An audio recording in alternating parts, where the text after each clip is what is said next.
Okay, so Assalamu alaikum. Hello everyone, welcome to Imaging Study.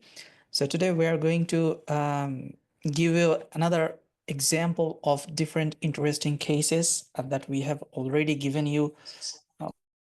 Okay, sorry. To Imaging Study. So today we are going to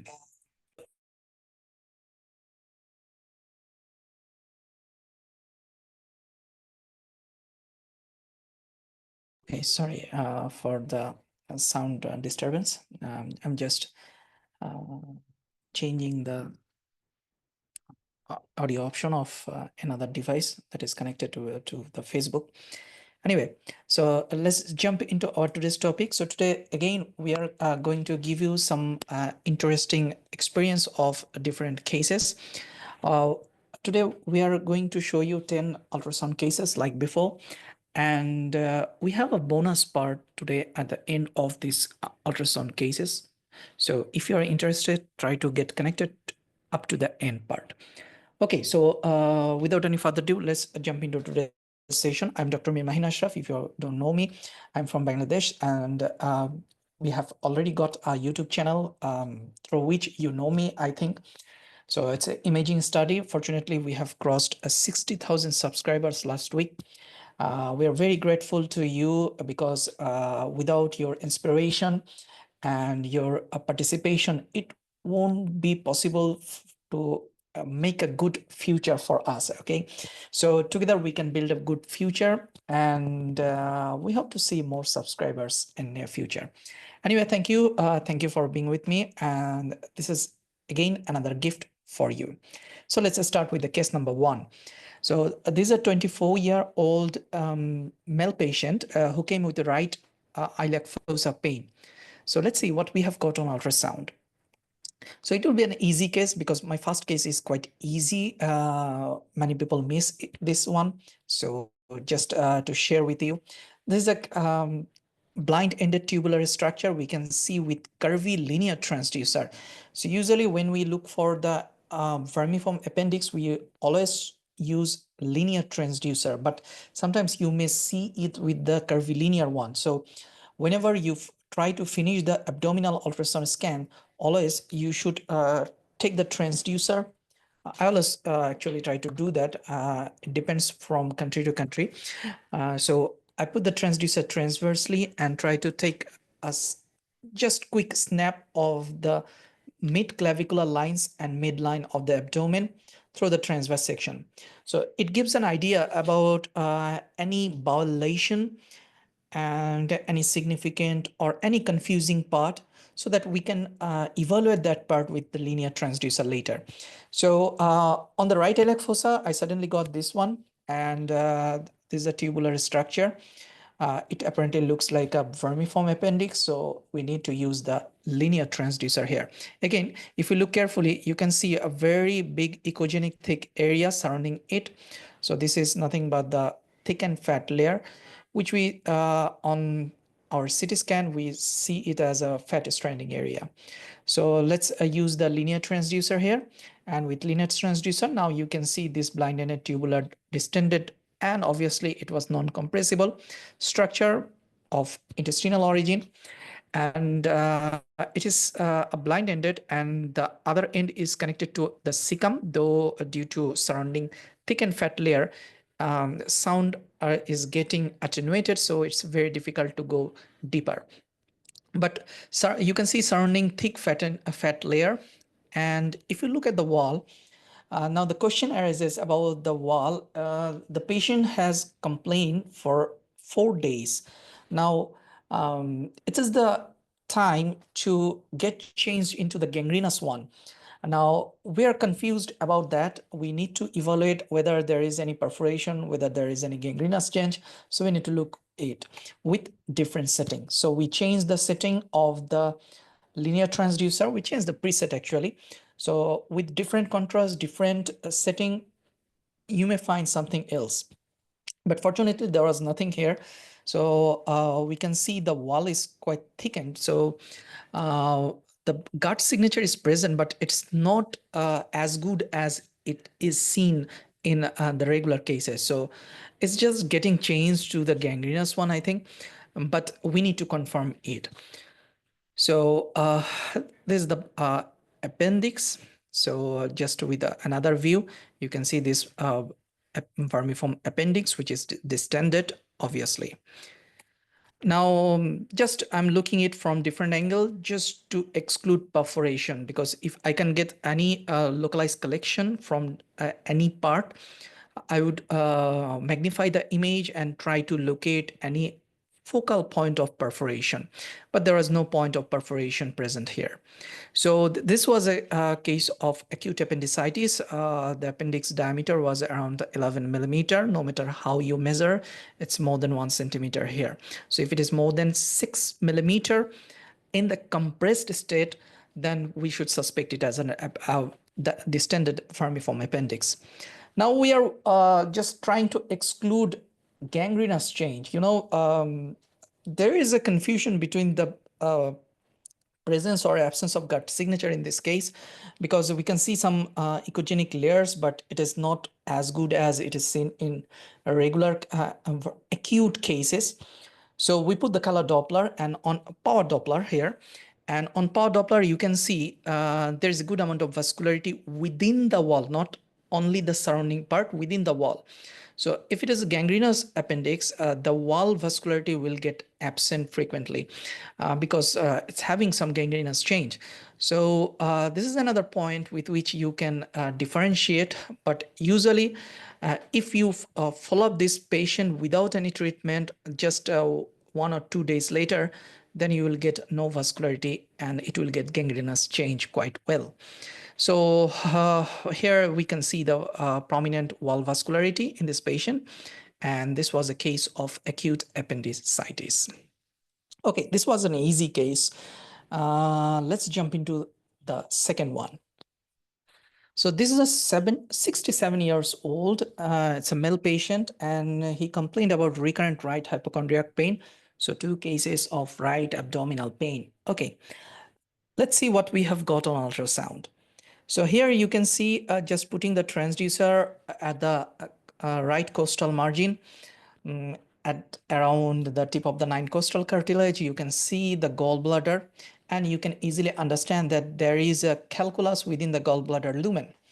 Okay, so this is a 1 centimeter calculus. I have nothing to make confusion about that. But if you look carefully, you can see the gallbladder lumen is not distended. Rather, it is contracted, and it has got a thickened wall. Now, this is a confusion here. Why the wall is thickened? It's very easy. The wall is thickened because there is chronic change.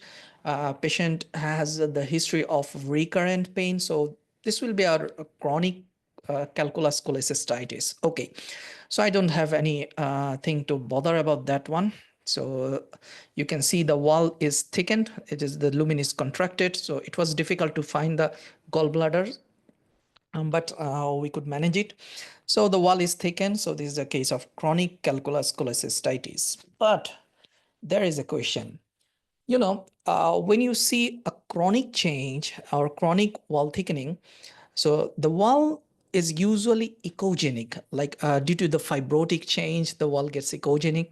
But here you can see the wall is not echogenic. Rather, the wall is hypoechoic thickened. So that makes a confusion, and that makes 2 differentials here. Like there might be a macellation which is common with the chronic cholelithiasis cases. So we need to search for any macellation. And it might be an acute and chronic cholecystitis where you also can see some thickened wall. But usually at that time, there is some peripheral changes like pericholecystic collection or severe pain at the right hypochondriac region. This patient doesn't have any severe pain right now. So we are not thinking it as a case of acute and chronic cholecystitis. Rather, we want to search for the macellation here. So we just need to see the real-time view. So here on real-time, you can see the calculus here, but we can see another structure at the entry wall of the gallbladder. So let's freeze the image. Now just move the image here, and you can see there is a hypoechoic area. Is that the focal fatty sparing area? I don't think so. Why it's not a focal fatty sparing area? You can see this is the serosa layer, echogenic serosa here, the wall of the gallbladder, but it is absent at this part. And here you can see the lesion arises from the gallbladder wall, which extends up to the liver. You know, this is the segment 4 of the liver.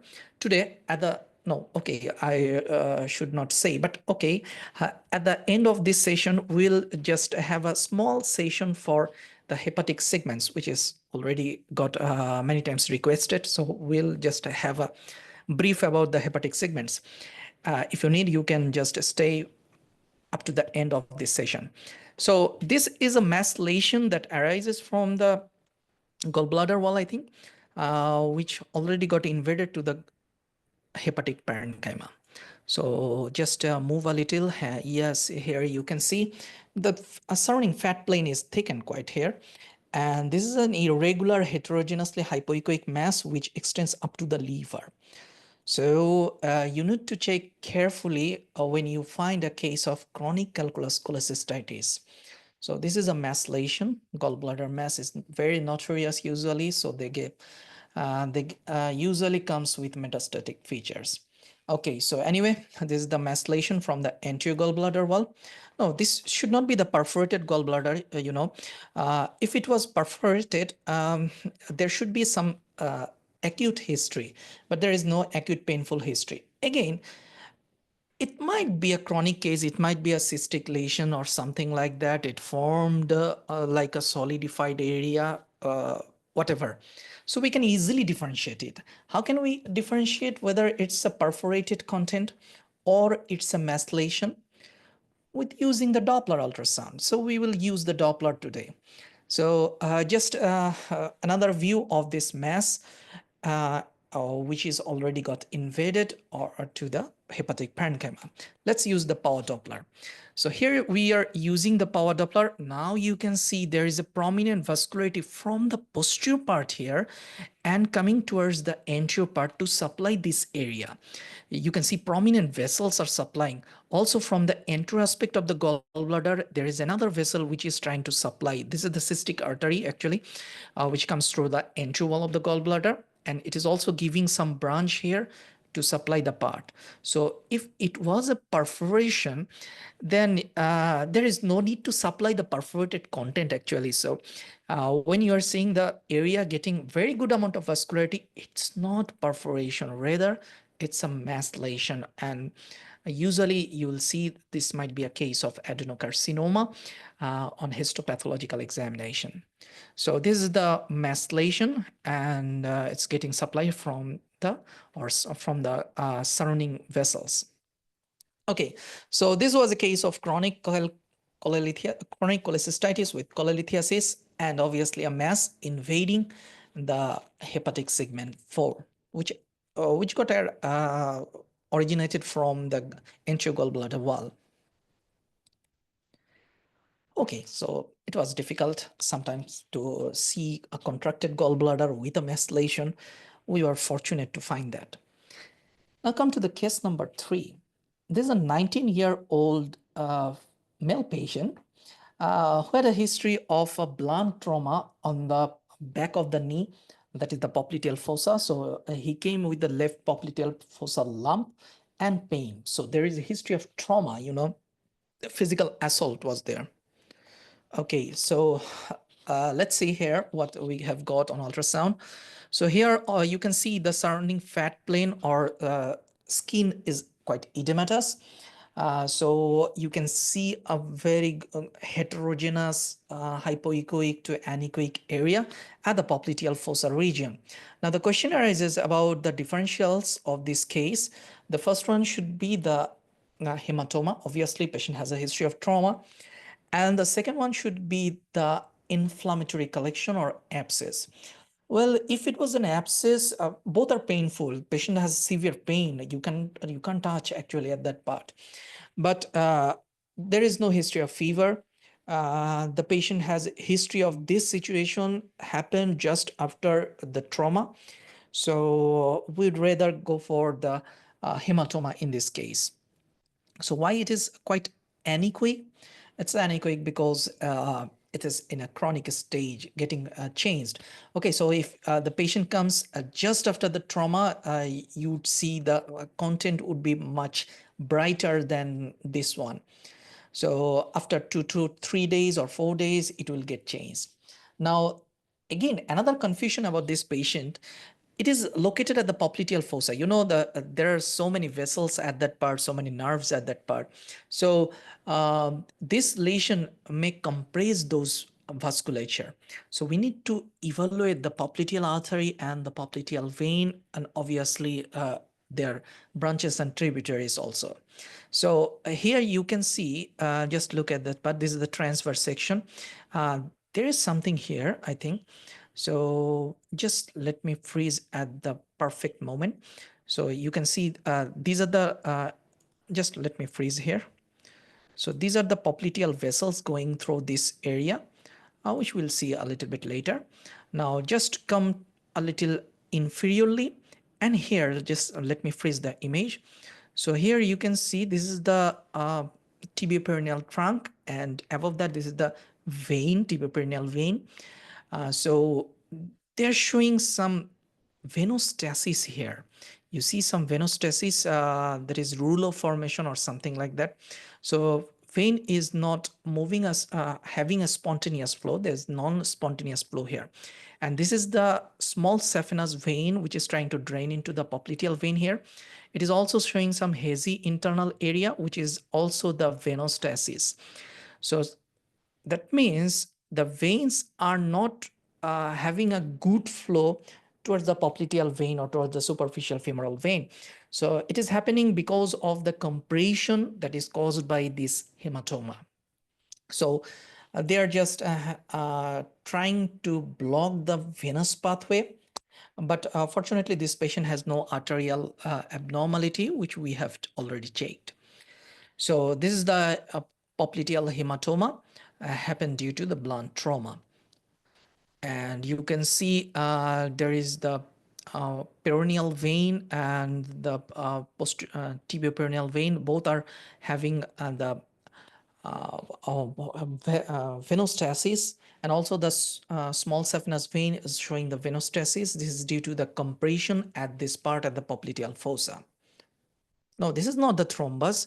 This is the venostasis. You know, if it gets solidified, you will call it the thrombus. But it's showing a good flow, but it is getting blocked. If you block it for a long time, it will produce the thrombus. So this is the left popliteal fossa hematoma. I can't speak Urdu. You know, I can't speak Urdu because I don't know Urdu. So okay. Sometimes you post in my make a comment on my YouTube channel about speaking on your language. From different countries, different people ask me to talk in their own language. So it's very difficult to talk in English actually. English is my second language. So it's difficult for me to talk in English. So thinking about third, fourth, or fifth language will be more difficult for me. Okay, so I have only knowledge about the Bengali and the English, so it's very difficult to speak in another language. Like one or two words I can say if I want to make a journey to those countries, but it's not possible to speak in any other language. Sorry for that. So let's jump into the case number 4. Yeah, there was a edematous skin. It's due to the surrounding inflammatory change, and obviously there is a possibility to develop the cellulitis in this patient. And if you don't care about this part, it may also turn into an abscess. So be careful about this part because it's a movable part. You know, it's located adjacent to the joint. So there is always a risk of developing inflammatory changes.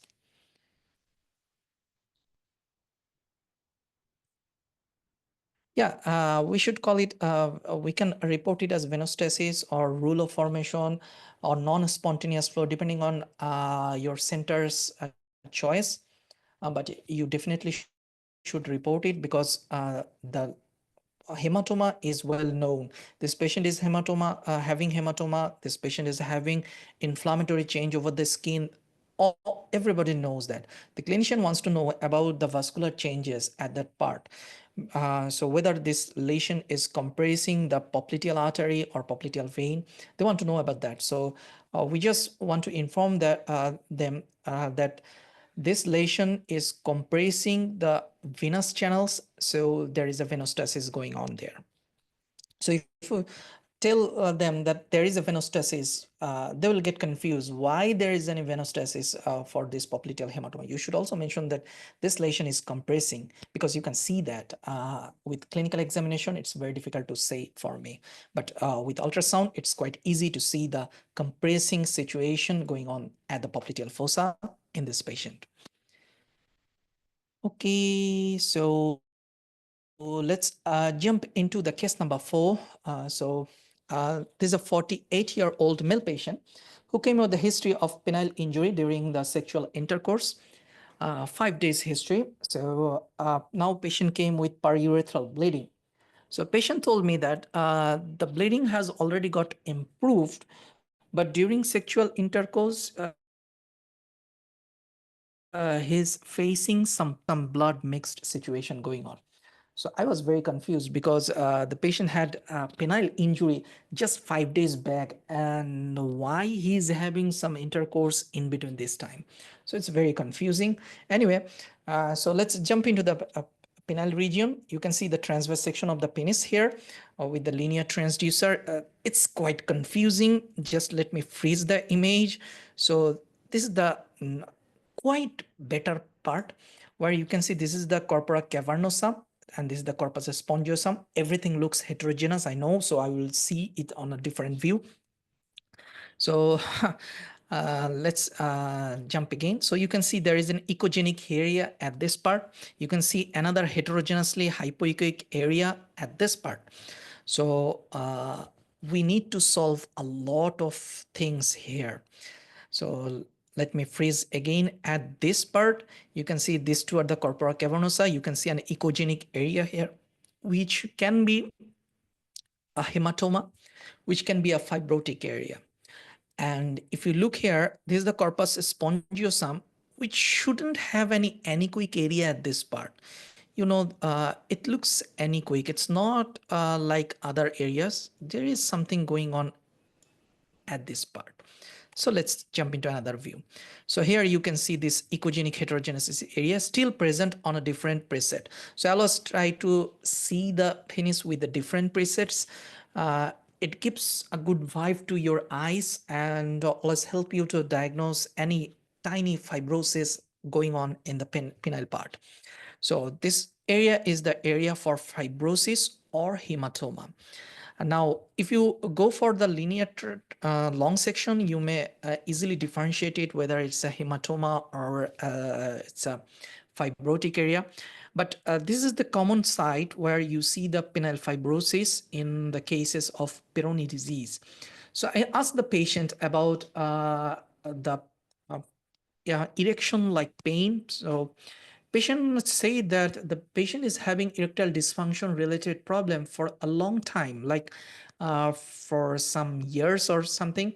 So this is not only an acute history of trauma, rather there is also another history of long time pain.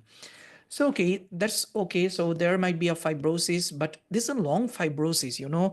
I'm just moving the transducer through the penis from the proximal part to distal part, and I'm still watching this echogenic area of fibrosis. So this might be a fibrosis, okay. Now let's look at this part. You can see some heterogeneously hypoechoic area with irregular margin at the interior aspect or dorsal aspect of the corpus spongiosum. So what is this? So patient, remember that patient is complaining about periurethral bleeding. So if it is a corpus spongiosum hematoma, then let me freeze the image. There should be obviously any tunica albuginal disruption or rupture. So you see this echogenic line here. You see these echogenic lines. These are the tunica albuginea layer. So just let me move the transduce view a little bit. Just look at this part. So I'm just trying to move here and here. Now here you can see there is a disruption of the tunica albuginea at this part, and you can see a heterogeneous hypoechoic area at this area. So this is the disruption of the tunica albuginea with extension of hematoma into the corpus spongiosum. Now here is the thing that we should look here also. If this was a hematoma, this should have same echogenicity as this part. Okay, the patient has a 4 days of history. So the hematoma should get turned into hypoechoic or anechoic state, because in acute case you will get an echogenic hematoma, but not in a chronic case.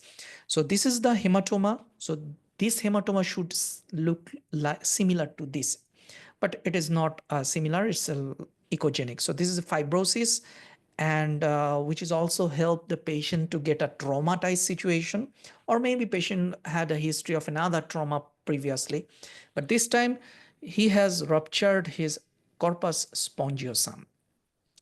So this area is the area for the at the mid part. This area is the area for the urethra. So the lesion is quite nearby to the urethra. So we need to check carefully again. So let's see another magnified image. Now you can see this corpus spongiosal hematoma with the disruption of the tunica albuginea at this part. Now we are looking carefully to exclude urethral communication. So if you are not able to see the urethra, make sure the urethra lies just at the central part. So this is the site for the urethra. Now you see the hematoma extends just up to the wall of the urethra. So there might be a urethral communication. Now that's why the patient is having the urethral bleeding, but it's better visualized on MRI. So here I am checking the penile part from the ventral aspect. So this upper part is the corpus spongiosum, and the lower parts are the corpora cavernosum. You see, this is the hematoma here with the disruption of the tunica albuginea at this part. So I'm just trying to look at this area carefully to exclude any other abnormalities. So at this part. Okay, let's look at this part on longitudinal section. So this is the corpus spongiosum. This hypoechoic line you see is the urethral margin, and it's very difficult to exclude any communication with this hematoma. So let me check the hematoma at this image. So again, here you can see this is the heterogeneous area. Patient is having his penis erected a little bit. So you can see the sinusoidal blood within here, within these parts. So this is the fibrosis, and this is the injury or hematoma within the chronic hematoma within the corpus spongiosum. So now in long section here, you can see the disruption at this part, and you can see there is a flap going on here. This is the extension of hematoma through this margin. So let me freeze the image here, and you can see this is the spongiosal disruption, and this is the tunica albuginea ending at this part. So this is the hematoma. So this is the defect of the tunica, and this is the hematoma within the corpus spongiosum. So we have just make the picture of the fibrosis. This is a long fibrosis of around 3.5 centimeter long from the mid to distal penile shaft in between two corpora cavernosa. So this is the fibrosis. This is the intact tunica albuginea, but here you can see the disruption of tunica albuginea with a hematoma which extends nearby to the mid part, which is the part of the urethral wall.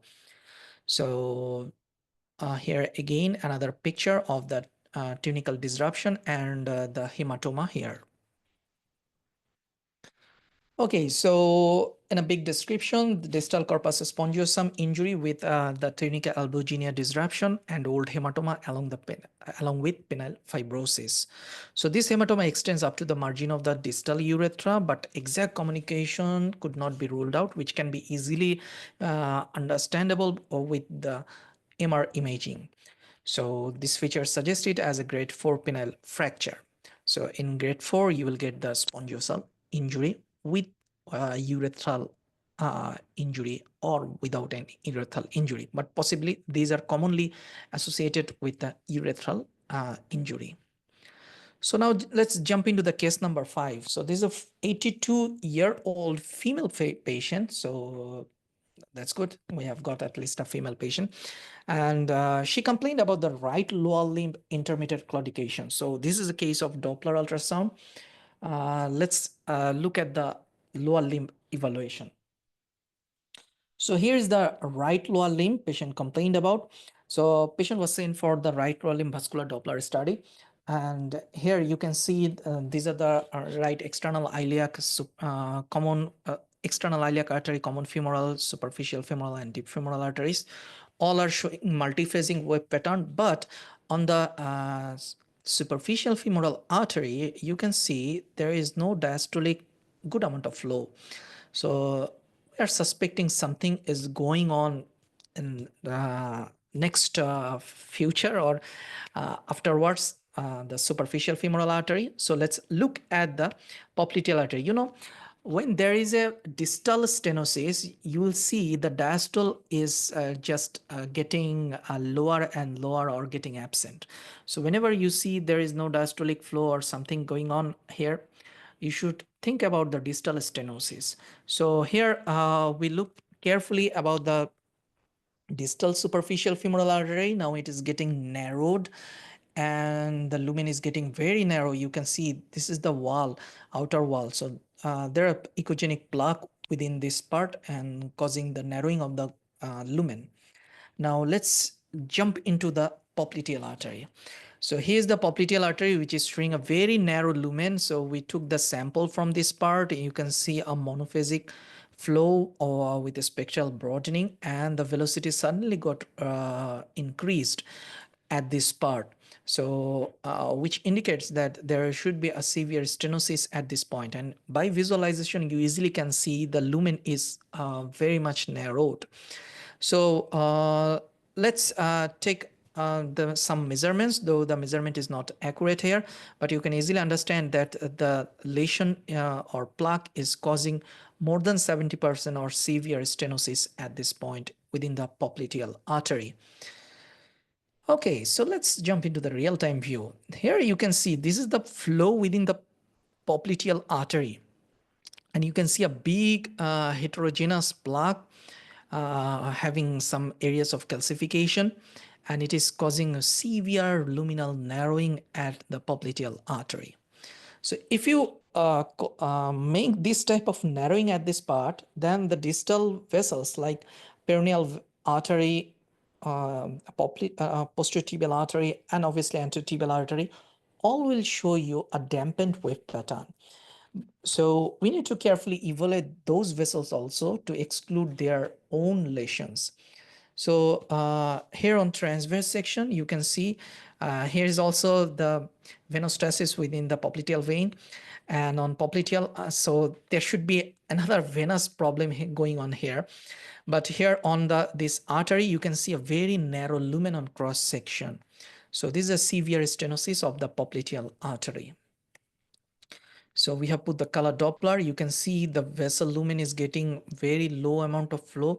So we are thinking about the complete occlusion at this part. So we need to check it carefully because the lumen might be this type of tortuous, the free luminal part. So in a single section, you may see this type of end of vascular flow, but on cross section, if you trace the vessel, you can easily understand whether it is completely obstructed or there is any free tiny lumen. Okay. Yeah, this is atherosclerotic plaque. This is not a thrombus. Patient doesn't have any history of anything acute going on there. And the walls are calcified, obviously, so we should think about the atherosclerotic change in this patient. So there is no procedure done for this patient, which can cause any thrombosis. So let's look at other vessels here also.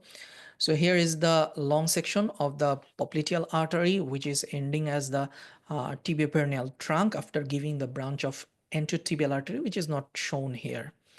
So this is the tibioperoneal trunk here, and you can see it is also showing pulsation, and the walls are showing atherosclerotic calcifications, and lumen is very narrow here also. So we checked all the leg vessels in this patient, which made a very devastating situation for us because we have to report this patient, you know. So this is the posteriotibial artery. You can see the posteriotibial artery is showing some tiny flows at the distal part, but the lumen was not showing a good amount of flow or any flow. So at the distal part, we just saw some tiny flow here and there. So we checked it carefully, and these flows are from the adjacent collateral. So these are not the flow from the luminal regular flow. This is only some tiny flow from adjacent collaterals. So just we took the sample, and you can see some dampened flow at this part, which got arise from the collateral vessels. So let's look at the anterior one.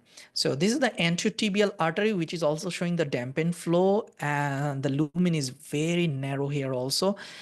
So if you look carefully, you can see the anterior artery dorsalis pedis also has a very narrow lumen.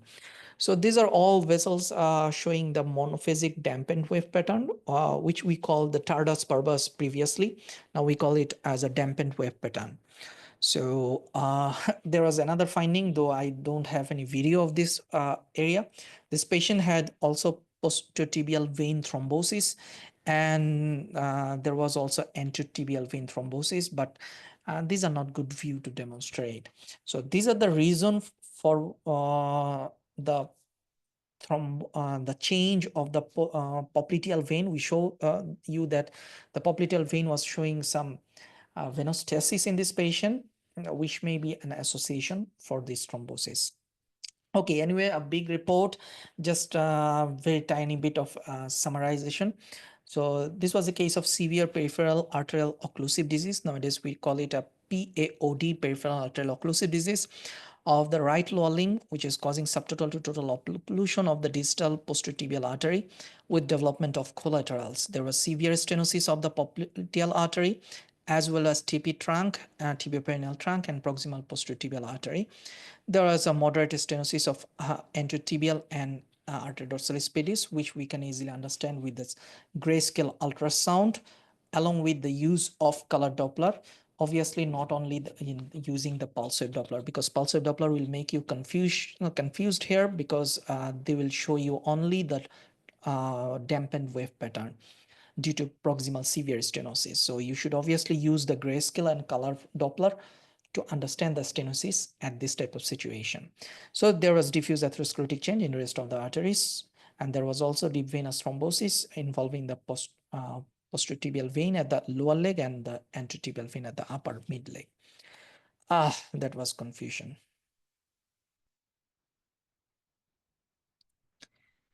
Okay, so anyway, so we have completed 5 cases. So if you are connected to us, don't forget to subscribe our YouTube channel. It will be a great contribution from you.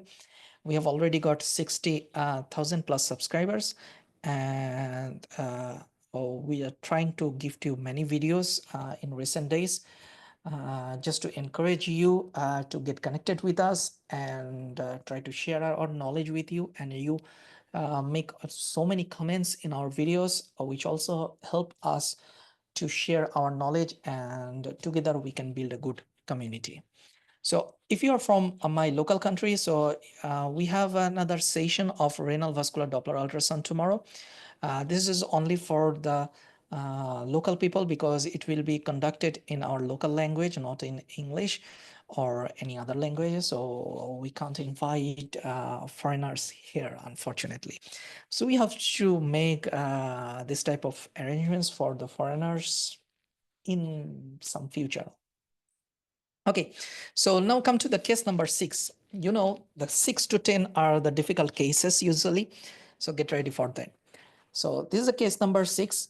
This is a 55-year-old male patient who came with the history of blood pressure difference between both arms. Okay, so two arms showed different blood pressure, and the right upper extremity was quite cold. So we think there should be something obstruction going on the right side.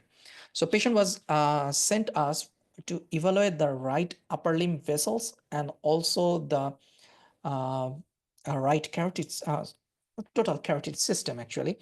So it will be difficult, I think. So 2 Doppler ultrasounds. Okay, so let's jump into the right side. So this is the right upper limb vessels. They doesn't look good.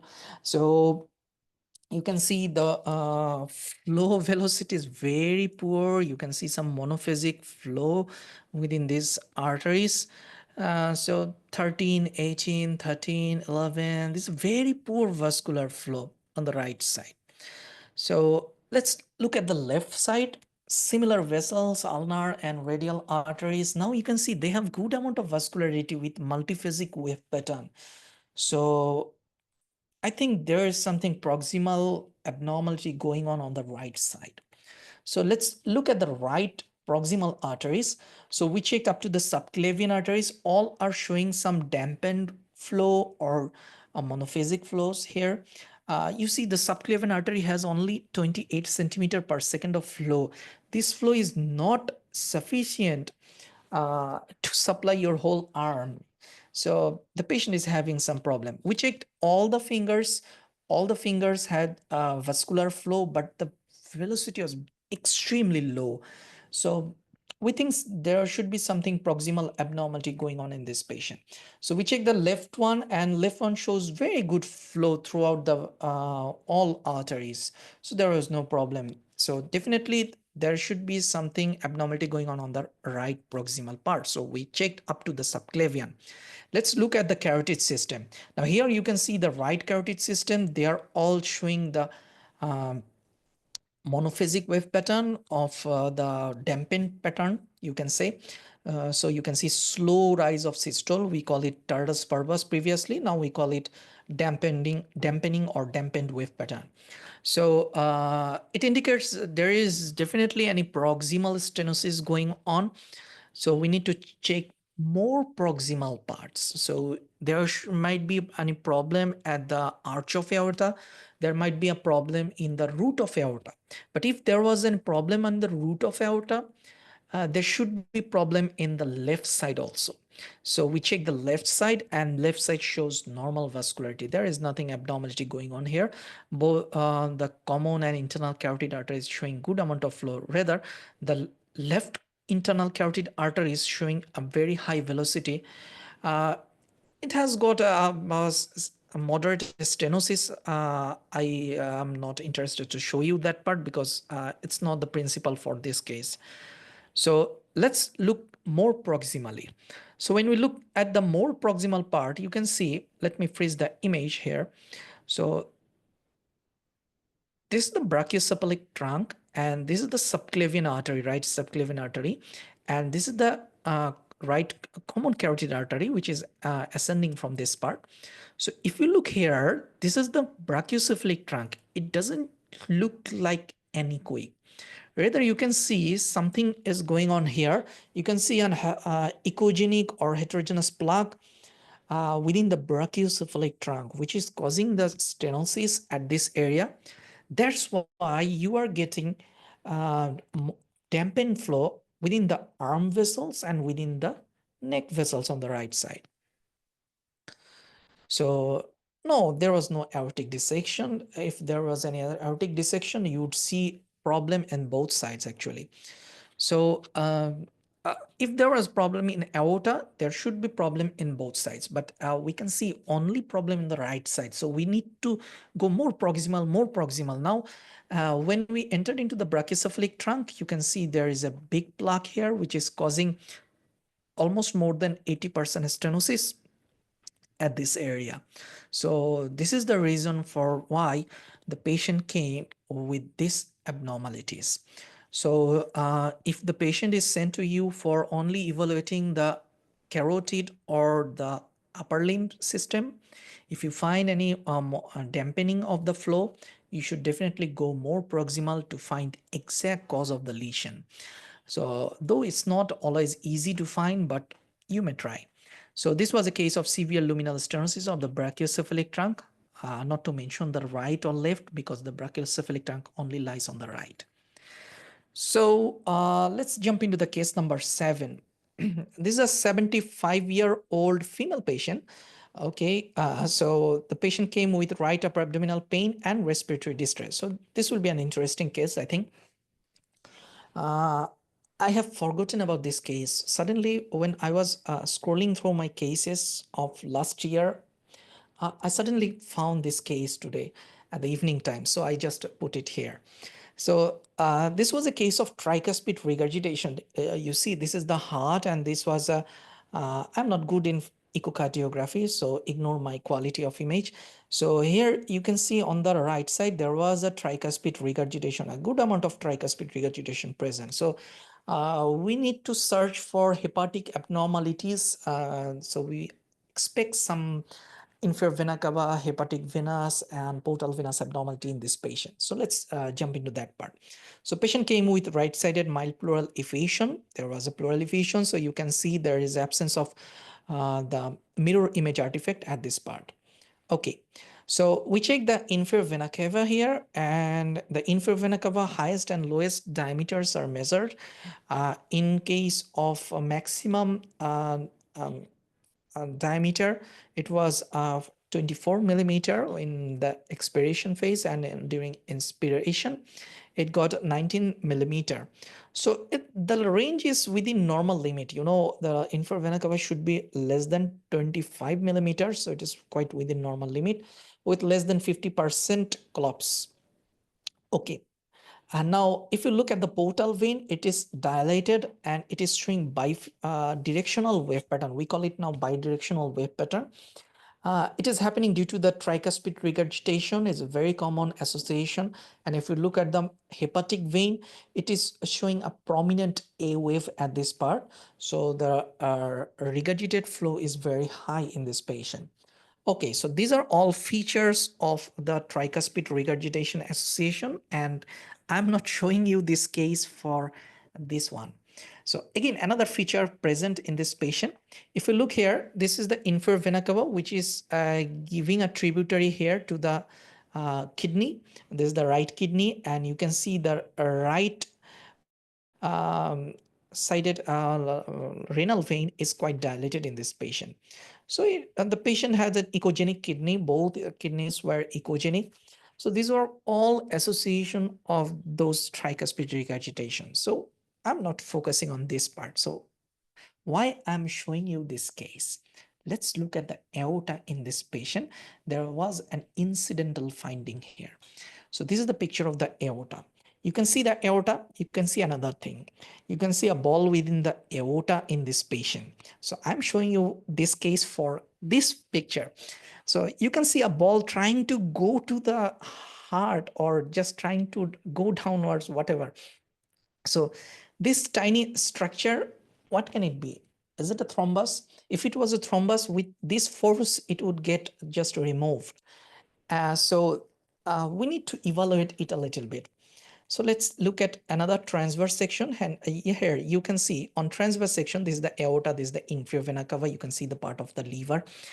And if you look carefully, this structure was getting originated from this part of the wall. Okay, so this should be attached to the wall. So my confusion was about the thrombus, which we see this type of thrombus within the heart, left ventricular thrombosis or something like that. We call it thrombus ball. But in case of aorta, this is very unusual site to see the thrombus, you know, at the mid part of the abdominal aorta. This is unusual. So let's put the color Doppler. You can see color on color Doppler, there is a flow within the aorta and this structure is still trying to move. So here we are using our sector transducer, phased array or sector transducer, and now you can see this structure is trying to move. If you look carefully, the aortic wall is also thickened, atherosclerotic change is present, but the structure is trying to move and move. So this structure is quite superficial. I think we can use the linear transducer to see this structure again. So here is another magnified view, and you can see the structure is trying to move and move. And it is attached to the wall of the aorta here. You see, this is the area from where the structure is attached. So this was a pedunculated atherosclerotic plaque within the aorta, which is a very unusual finding. Hepatic polyp is a very unusual term. So this is the atherosclerotic change going on here. So we better term it as atherosclerotic plaque, but it is a pedunculated plaque. So this plaque is getting originated from this wall, entro or enterolateral, enteromedial wall, and it is just trying to move and move. Okay, so if it can dislodge, the patient will have ischemic change at the organ where it will get impacted. Okay, so here again we are trying to see this lesion trying to move, and but if you very much compress or try to dislodge it, the patient will get ischemia of any organ where the artery will get occluded. So this is a case of abdominal aortic plaque, or you may call it pedunculated plaque at the suprarenal part of the aorta, showing high risk of dislodgement. Okay, so this patient will get anytime dislodged. No, there was no tumor here. So, and this part thrombus is very uncommon, but the patient has atherosclerotic change here. So it is a plaque here. Okay. So polyp is very uncommon. So if it was a gallbladder, we'll think about the polyp if we see this type of image. But for an aorta, it is very unusual. And okay, let's jump into the case number 8. So this is a 26-year-old male patient. So he came with pain in the right submandibular region. So we are getting a neck patient here. Okay, let's see what we have got on ultrasound. So here you can see a glimpse of the parotid gland. I don't know why my linear transducer is not good for the superficial organs. Anyway, how here you can see this is the parotid gland. So this is the submandibular gland. Both looks normal, but submandibular gland doesn't look normal. The vascularity is quite good. There is no vascular abnormality going on, but the lumen shows, duct lumen shows something abnormality. I think the ducts are quite visualized. So there should be something going on there. So let's see on real time. So on real time, you can see there is a calcified structure, echogenic area, casting posterior acoustic shadow, which is impacted within the submandibular gland duct. And you can see there is proximal dilatation of the duct. That is the reason for the pain at the submandibular gland region. So this is actually the submandibular duct calculus, which is called sialolithiasis, and this duct dilatation is called sialectasis. So it's quite difficult to pronounce it. Okay, so let's look at another view. So we have changed the setting of the machine. Now you can see the picture looks quite better. So I always try to see a lesion with different presets. I have made my own presets for each and every organ. So with this preset, you can see the duct very good here. It is dilated, and you can see the calcified structure, casting posterior acoustic shadow, impacted within the submandibular gland duct. So here again another magnified image. So this is sialolithiasis. Okay, so this is the calculus. Do you think it's a single calculus or there are multiple calculi? So tell me on the comment, whatever you think. So this is the calculus. It's a quite irregular calculus. You know, if you want to clarify the number of the calculus in this type of situation, you can easily use the 3D ultrasound, and with 3D you can easily differentiate the number. Okay, so this is the calculus, and this is the ductal dilatation. So you can see this is the sialectasis and this is the sialolithiasis. So this is the case of right submandibular sialectasis with sialolithiasis. Okay, so case number 9, we are getting end. So 9 and 10 are always some complicated cases. Okay, so this is a 22-year-old female patient who came with amenorrhea for 4 months. So we are getting a pregnant patient. Today I got requested to make a video about the retained products of conception, though I already selected 10 cases for today. So that's why I couldn't make those cases involved here today, but possibly on our next session, we'll include a case of retained products of conception. But those are easy cases, you know. So let's jump into this case. Here you can see, okay, so this is an early pregnancy of I think 12, 13 years, 13 weeks age. But you can see two gestational sac. One sac is slightly smaller than the larger one. So it may be a collection or it may be a sac. How can you differentiate if there is any product inside like a yolk sac or embryo? We'll call it a gestational sac. Or if there is nothing, you can see the sharp margin, then it will be considered as some collection. But this was a gestational sac, trust me. So this is a sac, a chorionic sac. This is another chorionic sac. One chorionic sac is larger, having a good placenta here and a large fetus. But the another sac made us confused. So let's look at another view. This is the real-time view. You can see the thick placenta here. You can see the embryo, fetus. Just let me freeze the image a little here. This is the second sac on transverse section, and from this view, you can see nothing. So no, this is not a vanishing twin actually. So here you can see it's moving quite good. What is this? This is the content of another sac. I saw another content. I'll be back there.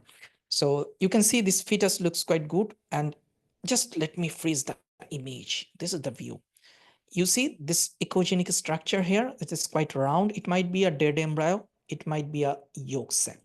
So for this patient, this echogenic structure was a yolk sac. Remember that whenever you see an echogenic yolk sac, it indicates fetal demise. So there should be a dead embryo or dead pregnancy going on that sac. Okay, forget about that. Let's look at this part. Oh, it's a very beautiful baby. Okay, but we want to look at this part. You can see something going on there. Okay, so this is a good embryo within the larger sac or fetus, but we want to look for that part. So here, let me look at this area. So this sac contains an echogenic area, focal round echogenic area, which is an echogenic yolk sac, which indicates fetal demise. So let's look at the measurements and some pictures. Here you can see the larger one, which shows good heart rate, and the crown arm length and biparietal diameter shows is around 12 to 13 weeks of gestation. But there was also a hematoma which was not seen on that video. It was a subchorionic hematoma just adjacent to the second sac. Very tiny hematoma. It may get missed during scan. But here, this is not the hematoma. This is another sac. And this sac was very small and containing a very small echogenic round yolk sac. So if you see this type of echogenic yolk sac, make sure this is a demised sac. So the baby got dead.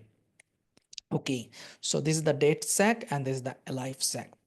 And this was the subchorionic collection. You see, this is the tiny subchorionic collection. This is the cross sections of the collection. So anyway, so this was a case of intrauterine asymmetrical to chorionic sacs and about 12 to 13 week of gestation going on the larger sac.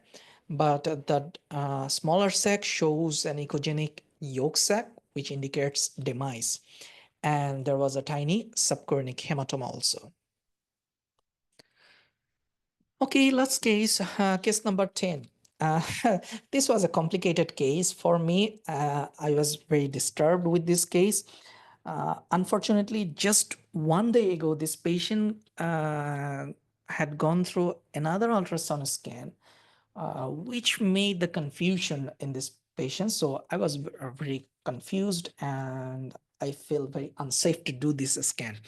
So this was a 38-year-old male patient who came with a history of bladder injury. So patient got a stabbing injury with a knife at the lower abdomen and the bladder got ruptured. So the patient was on suprapubic catheterization. There was a suprapubic catheter and there was a frequent discharge through the suprapubic scar. The penetrating injury site scar shows some frequent discharge. So when we get a frequent discharge, we think about some sinus tracts or something. There was also a bulging at that part, which also took our focus. I couldn't take any picture because patient usually don't give us that permission in our chamber where I work. So I missed that part, but there was a focal bulging at the scar area. So let's see what we have got on ultrasound. So patient was sent to me for the urinary tract evaluation. So we call it the kidney and urinary bladder scan. So the kidneys were good. I have no complaint about that. And this is the urinary bladder. Patient was on catheterization. We clamped the catheter and patient was angry with us because he wanted to end the scan. So he said that I can't feel more, just end the scan. So we ended the scan. So the wall was thickened and the wall was thickened. Patient felt pain actually because he had gone through a bladder injury. The history was not very big. It was at the end of November, so there was a history of less than 1 month. Patient came to me at 11th December, so the history was around 20 days. So still, when the bladder gets filled, patient feels pain. So that's why we didn't force him to feel more. So anyway, the bladder wall was thickened. It is thickened, still thickened for the partially filled state. On partially filled state, it should be less than 8 millimeter, so it's still thickened. And the cystitis is quite common in this type of situation because there is ongoing inflammation, obviously due to surgical procedure and due to the surrounding situation. Now you can see a catheter balloon here, but there is not a catheter through the urethra. It is a suprapubic catheter. So if you see the catheter area point, so you trace that and you can see this is the catheter going through the subcutaneous tissue and it is trying to enter into, this is the bladder, so it is trying to enter into the bladder and through this part. So this is the suprapubic catheter. Okay. So don't call it a sinus only. So this is iatrogenic sinus tract through which we have put the catheter. Okay, now let's look at the scar area. So on the scar area, I have found this one. So it's a disgusting thing. You can see there is a collection here, which is showing some internal septations also. And you can see a large sinus tract, which is entering into the through the muscular part. This is the muscular part. It is crossing the muscular part, giving some tracts here and there, and it's very difficult to see all the tracts. So you can see this is a collection at this part, which is possibly an abscess. You see the abscess cavity, obviously, but the patient has no severe pain at these parts. So whenever there is a history of surgical procedures and you can see a sinus tract with debris like thing, you think about two differentials. First one, there should be some foreign body inside, but there was no foreign body. Trust me, these echogenic structures are not the foreign body. We did an X-ray, we did a CT, there was no foreign body inside this part. But you can see some echogenic structures, they're casting some dirty shadows. So these are nothing but air. So you are having air within the sinus tract. You should think about any communication with air containing structures, like with the bowel, with the outer cavity or outer part of the skin, or maybe with the bladder, which is also having some air inside. Why the bladder had air? There was surgical procedure, so there might be a possibility. So it's a very confusing state right now. So it may also be due to the gas gangrene or some air containing bacteria forming this, air producing bacteria forming this type of situation. But in all those cases, patient should have severe pain, but patient is not having any pain. So whenever you see this type of sinus tract with dirty content inside, some abscess cavities, but the patient is not showing any pain, there is history of surgery. In our subcontinent or in our country, uh, the most common cause is the tuberculosis. So this patient is having the scar tuberculosis that is going on.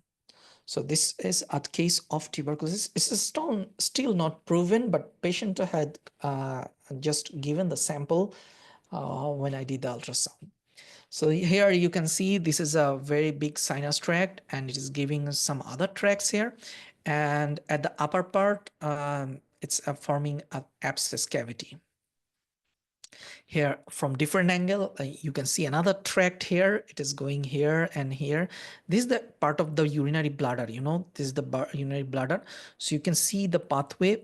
It goes up to the urinary bladder. It's trying to touch the wall of the urinary bladder. So it's actually making a communication with the abdominal cavity. So fortunately, our surface was closed at the time of a scan. So it is ultimately forming a fistula tract. So here you can see this is the skin. From the skin, you can see the sinus tract entering into the, trying to enter into the abdomen, forming different tracts here and there. And this is going up to the urinary bladder. So here you can see another view of the abscess cavity and the whole length of sinus tract going deeper and deeper. So this is the 5 centimeter rank, and it is going more than 7 centimeter deep from this image. So you can see this abscess and the large sinus tract. This is a very common scenario of the tuberculosis patients. So it's not a very easy case, I think. I was very disturbed with this case because I had to go through all the tracts and need to search for any communication with the bowel or the urinary bladder, but the communication was not well understandable. You see, these are the internal part of the sinus, and it's also having some calcified areas. We thought it as a foreign body on previous scan, but there is no foreign body inside it. So you see this sinus tract here, and this is the calcifications, airs, something that. You see, these are the air actually. So some echogenic dots, you see some cometal artifacts from these parts. So these are actually the tiny bits of airs, and also some echogenic debris, and obviously the abscess cavity at the superior part. You see another view of this sinus tracts. Okay, possibly this one is, no, we have more two views. So this is the sinus tract. So it's not very common to see the stabbing injury and development of sinus tract showing tuberculosis features. So that's why we are trying to show you this case. Okay, so this is the abscess. But this type of abscess should have a severe pain, but this patient didn't have any severe pain. Okay, I forgot to show you the Doppler pictures of this patient. So sorry, here's the Doppler one. We put the color Doppler. There was definitely the very good vascularity peripheral to this part. And this abscess cavity also showed peripheral vascularity, not any flow within it. So this type of high vascular sinus tract with abscess should have severe pain, but the patient had no pain. So that's why we think about the tuberculosis in this type of situation. Okay, so this is the sinus tract, very notorious dirty sinus tract going on here. We try to measure it approximately going more than 5.5 centimeter deep to the skin surface. So if you do an MRI, you can easily understand all the tracts going here and there. Okay, so this was a case of suprapubic sinus tracts with internal inflammatory debris and an abscess cavity. Okay, we have finished 10 cases. Now the bonus part. So I was requested to make hello again. So now I'm making this type of content weekly actually. So welcome you back. So this is the bonus part now, and I was requested to make or give you a brief about the hepatic segments. So this will be about the hepatic segments. So it's easy. Many of you know about the hepatic segments. So we try to report the lesion depending on their segments, and we try to mention the segments on our report. So there are 8 hepatic segments on Conrad's classification system. So segment 1 is the caudate lobe, left superior lateral, left inferior lateral, middle segment of the left lobe. In my practice, I have a reporting format where I have just wrote these points. So these written points are just taken by my assistant for copy paste, and they used it on report writing. So I just mentioned the segment 1, 2, 3, 4, 5, 6, 7, 8, and they just copy these points. So there are a lot of segments. It's very difficult to remember all the time. You need to know which one is which segment. So let me show you the segmentation and how we do that. So, the liver has got some vasculature. These are the hepatic veins, this is the middle hepatic vein, this is the left hepatic vein, and this one is the right hepatic vein. Okay, you know them. Okay, let's look at this picture. You can see this is the portal vein. It's the porta hepatis region and getting branch. So just cross the liver along the long axis of this branching. So now you have divided the liver into many parts. If you look here, I have divided this liver into 2 parts. Towards the diaphragm, this is the superior segments. Below the diaphragm or below this level, it is the inferior segments. If you look here, you can see the liver is also here divided into 4 parts through this by using these hepatic veins. So here you can see some parts here. So now we want to classify them into different segments. So just we want to use this image, okay, on the right image. Uh, if you want to see this section, this cut section of the portal vein from this image, you see this is the portal vein on the left, this is the portal vein on the right and left portal vein as branch. So just make a dividation or make a cut from this part. You don't need to cut the left one, just cut the right one. Okay, so now we have got multiple segments. So just look at the left side. This is the left side of the screen patient. This is the right side of the patient. So just look at the left side of the left hepatic vein. So on the left of the left hepatic vein, the segment is segment 3. Okay. Oh, sorry. Segment 2. I made the mistake.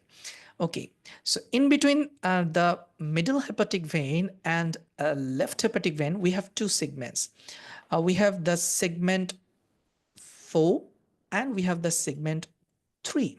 Okay, so 2, 3, and 4. Okay, now let's jump into the um, in between a middle hepatic vein and right hepatic vein. In between middle and right hepatic vein, we have 2 segments, segment 5 and segment 8. So always remember that the segment 8 lies near to the diaphragm. So this is the segment 8 here, and this is the segment 5. How much far away? Just crossing the portal vein. So if you cross the portal vein, this will be the segment 5, and this is the segment 8. Now this is not good view for the segment 6 and 7, but if you look here towards the diaphragm, this is the segment 7. It is right to the right hepatic vein, and if you cross the level of the portal vein, you will get the segment 6 here, but this is not a good view to say the segment 6. So if you look from this part, you can see this is the segment 2, 3, 4. This is segment 5. This is 6. Sorry, this is not 8 actually. This is 7. I mistakenly taken. So this is the 6 and this is 7 and this is segment rotating in anti-clockwise position. Okay. Now, if you look from this picture, now I have a confusion at this part. Which one is 3, which one is 4? Because all lies at this part. So we can easily differentiate it looking at the um, ligamentum teres or falciform ligament. This is the gallbladder you can see here, and this is the falciform ligament at this part. So through this falciform ligament, you can differentiate segment 2, segment 3 and segment 4. So here you can see nearby to the gallbladder, this is the segment 4, and this one is the segment 3, which is on the left side of the falciform ligament. So this is 3 and this is 4. If you look here, this one is the segment 5. Distal to it, it will be the segment 6 here. This is the segment 7 and this is the segment 8. Not very good, so we will just cut it here. So we want to see these segments from this view on the right side. So from this image, you can easily see that the gallbladder lies in between segment 5 and segment 4. So this is the normal location of the gallbladder. So whenever you see a lesion at the interval of the gallbladder, it should be excluded that it is not invading the gallbladder hepatic segment 4. And if it is on the posterior wall of the gallbladder, you should careful about mentioning the invasion into the segment 5. Okay, so these are the segments here. Just let me clear. I'll show the marking. So now if you look at this image, you can just let me freeze the image. Let me show you all the hepatic veins in a single. No, I'm not getting all the views from here. So let me just end with multiple pictures. So you can see this is the left hepatic vein. So this is the segment 3. This is the segment 2. This is the segment 3 and segment 4 in between middle and left hepatic vein. Just if you go here, just okay, this view will be better. So this is the area for segment 5 and 8 above the portal vein or towards the diaphragm. This is the segment 8, and from the portal vein, this will be segment 5. This is the segment 6 region. This is the segment 7 region. So segment 8 and 7 lies near to the diaphragm. So let's talk about the segment 1. Where is segment 1? So if you want to see the segment 1, you should put the transducer longitudinally just below your Giffey-sternum. So if you put it longitudinally, then you can see 3 segments from this image. If you look here, just let me open the annotation. So you see this echogenic line here. This echogenic line is the ligamentum venosum. So this is the ligamentum venosum. If you see this vessel here, this vessel is the hepatic vein. This is the left hepatic vein on the left side. So these are the vessels which will help us, and ligaments which will help us to differentiate the segments. So if you look below the ligamentum venosum, this is called the segment 1 or caudate lobe. Caudate lobe lies in between this ligamentum venosum, and posteriorly it is bounded by the inferior vena cava. This is the inferior vena cava.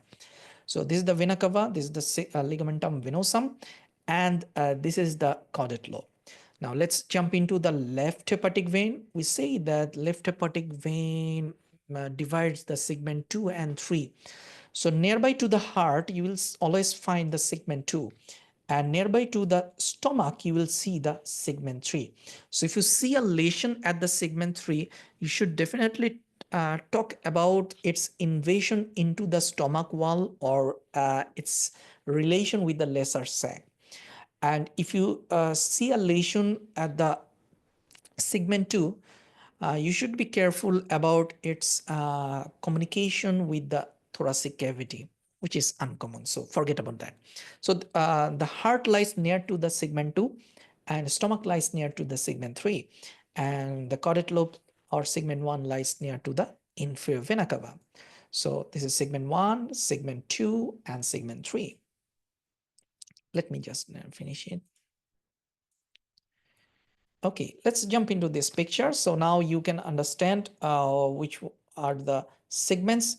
So we have already described it from this picture. So I'm go with that. So here is another view. I have told you that segment 6 was not very well understandable from that picture. So this is the picture for the segment 6 and segment 7. You see this portal vein here, portal venous branch. So cut the liver into two parts. So I'm not showing or I'm not seeing any right hepatic vein here or quite well.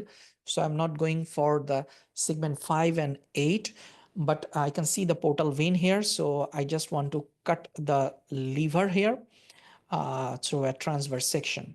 So just look at the upper part towards the diaphragm. This is the segment 7. We know that segment 7 lies adjacent to the diaphragm, and air from the diaphragm, this segment is the segment 6. So if I say you that the segment 7 lies in relation to the upper pole of the kidney, I can say you that segment 6 lies adjacent to the lower pole of the kidney. Okay, so now if you want to say the Morrison's pouch, we'll say that Morrison's pouch lies near to the or in between the segment 6 and lower pole of the right kidney. So this is the segment 7 and this is the segment 6. So these are the very common site where you see the lesion, and it's quite easy. Okay, so you asked me about the measurements. There are so many measurement techniques, and people make confusion about the measurements, especially in my country. I saw many people just try to judge their own measurement as the accurate one. Actually, we can't accurately measure the liver with ultrasound. You know, you have to use the CT or MR for accurate measurement. So I always tell my students about the measurements that it's the accurate one is that if you look at the liver and you can say this one is a case of hepatomegaly, then your measurement is the accurate, not by measuring it. So if you look from this picture, you can see this is the upper pole of the kidney and this is the segment 7. We won't call it the upper part of the liver now. So you see this is the diaphragm.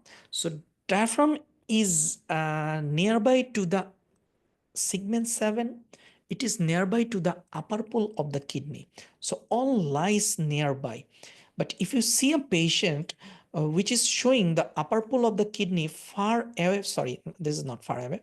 So it is showing far away from the diaphragm. There is a big distance between the diaphragm and the upper pole of the kidney. It should be thought about the hepatomegaly. So by not measuring the liver, you can easily see the uh, liver as hepatomegaly by looking at the kidney because it is getting descended. So the most accurate measurement with ultrasound, if you want to measure, you should definitely use the BMI chart. So without BMI chart, no measurement is considered as accurate. Okay.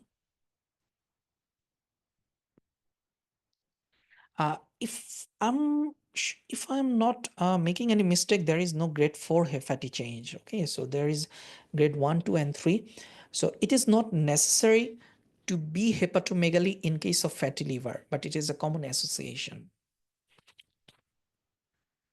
Because when you are trying to say it's a severe fatty change, it's very difficult to measure the liver with ultrasound because we can't see the diaphragm at that time. So here's the picture. Just make a summary of this session. So there's a poor quality picture. I used this machine, I think, in 2015 and 16. So it's an old picture. I took many classes with this picture at that time. So this is the heart. So this is the segment 2. This is the left hepatic vein. So which is dividing the liver into segment 2 and 3. Nearby to stomach, this is segment 3.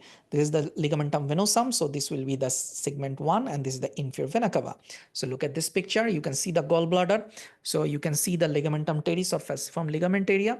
So you will divide the liver in this area as segment 4 and segment 3. Okay, so nearby to the gallbladder, it will be segment 4. And on the left side of the ligamentum teres, it will be segment 3. Now, gallbladder lies in between segment 4 and 5 commonly. Now, towards the diaphragm, this is segment 8 and segment 7. Make sure you will see a glimpse of chordate lobe at this part. Okay, so I won't go with the 4A, 4B for ultrasound now. Okay, so here you can see the 3 hepatic veins and you can easily differentiate the segments from this picture. On the left of the left hepatic vein, you will get the segment 2. On the right of the left hepatic vein, you will get segment 4 and 3. We'll divide segment 4 and 3 using the ligamentum teres on a different picture. So if you go for the middle hepatic vein and right hepatic vein, in between them, you will find segment 5 and segment 8 towards the diaphragm. This is the segment 8 from the diaphragm. This will be segment 5. So if you go right side of the right hepatic vein towards the diaphragm, this is segment 7. Air from the diaphragm, this is segment 6. How much air from the diaphragm? Just crossing the portal vein. So if you cross the main trunk of portal vein, you will call it the air from the diaphragm. So towards the diaphragm, these are the superior segments. Air from the diaphragm, these are the inferior segments. So if you go to the this image, you can easily differentiate segments 6 and 7. So just above the portal vein trunk, this is the segment 7. This is nearby to the diaphragm. And below the portal vein, this is the segment 6. So segment 7 lies near to the renal upper pole and segment 6 lies near to the inferior pole. So that's all. So let's jump here. So this is the segment 2, 3, 1. So 3 segments. This is the 2, 3, 4, 8, 5, 6, and 7. Okay. So very easy if you just repeat it in your regular practice. So we are waiting for another view. Okay, let's freeze a little bit because I will miss that. So you can see this ligamentum venosum or ligamentum teres, whatever you, ligamentum teres or falciform ligament. So it is some time cusp postoacoustic shadow. Okay, so this is the segment 4 and this is the segment 3. Okay, so just with this ligamentum teres, you can differentiate the segment 3 and 4. Just waiting for another view, you know that. So this is the lateral one, and you can see this is the segment 7 and this is the segment 6. So just freeze the image. Now you can see the left hepatic vein here. This is the left hepatic vein. So this is 7, this is 6, this one is the 5, and we missed the 8 from this image. Okay, so always remember that segment 7 lies nearby to the upper pole of the kidney and 6 lies nearby to the lower pole of the kidney. So thank you very much for your kind participation here. Our next session will be unfortunately on 3rd January 2025. So we'll skip the next one on 27 January. I will be busy at that time. Again, on the 10th January, we won't have any session, I think. We have a program of our Radiology Society at that time. So till then, very much thank you for being with us. We'll try to share this content on our YouTube channel. We have already posted our previous content. So if you have not seen them, just try to visit Imaging Study and you will get all the regular sessions that has been recorded and already got uploaded in our YouTube channel. So we have got 466 videos already uploaded in our YouTube channel. Hopefully some of those videos may be helpful for you. So if you're a local person, so don't forget to join our renal vascular Doppler ultrasound session and we'll also include aorta on that session. So unfortunately, as usual, this is not actually for the foreign persons, because we'll conduct it on our regular our mother tongue Bengali, so it won't be suitable for you. Okay, so anyway, imagingstudy.com, our website, you can easily get our notifications or our class post on our website. Unfortunately, we are very irregular with this website because we focus more on our Facebook and YouTube nowadays. So thank you for being with me. Hope to see you on our next session. Okay, we make contents about acute abdomen, but there are so many cases of acute abdomen that makes us very difficult to end. Okay, let me just check in.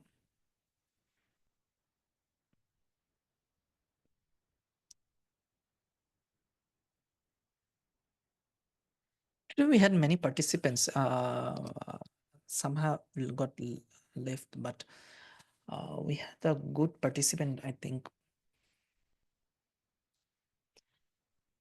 Okay, so anyway, thank you for being with me. Hope to see you very soon. Just on our next session on 3rd January.